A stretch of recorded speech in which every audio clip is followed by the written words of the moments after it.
Hello everyone, তোমরা সবাই কেমন আছো? আশা করি তোমরা সবাই ভালো আছো। আজকের ভিডিওতে তোমাদের সবাইকে স্বাগতম জানাচ্ছি।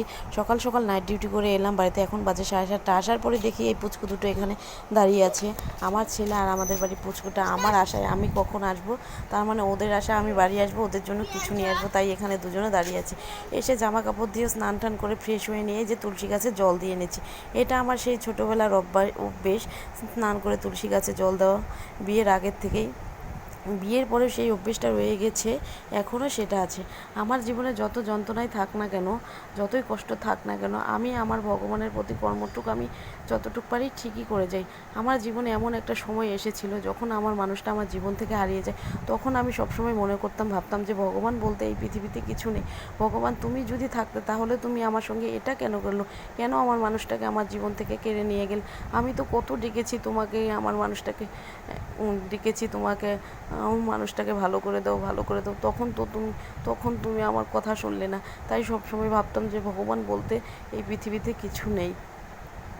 এমন একটা সময় ছিল আমার মানুষটা হারানোর পরে আমি ডিপ্রেশনের মধ্যে চলে গিয়েছিলাম। 7 থেকে 8 মাস আমি ঠাকুর ঘরে অবধি যাইনি। আর সবসময় ভাবতাম ভগবান তুমি নেই, তুমি থাকলে আমার সঙ্গে এটা করতে না। সব সময় ভগবানকে কেঁদে কেঁদে বলতাম, কিন্তু ভগবান বলতে হয়তো কিছু আছে।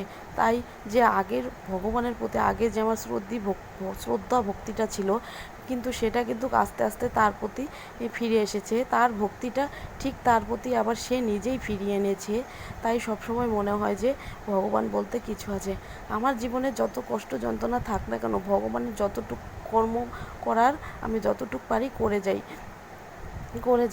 করে যাই। আর আমার জীবনের যত কষ্ট যন্ত্রণার কথা এখন ভগবানকেই বলি, তাছাড়া কি। তারপরে স্নান করে পুজোটা দেওয়ার পর বাড়ি এলাম। বাড়ি আসার পর মা বললো কী খাবে, এই যে ফেনা ভাত করি, তাই ভোগ চালের ফেনা ভাত আর আলু মাখা করেছে। এটা সকাল সকাল খেতে কিন্তু বেশ ভালো লাগে, বাঙালি ঘরের খাবার। আর এসে স্নান টান করে এই যে দেখো এটা খেতে বসে পড়েছি।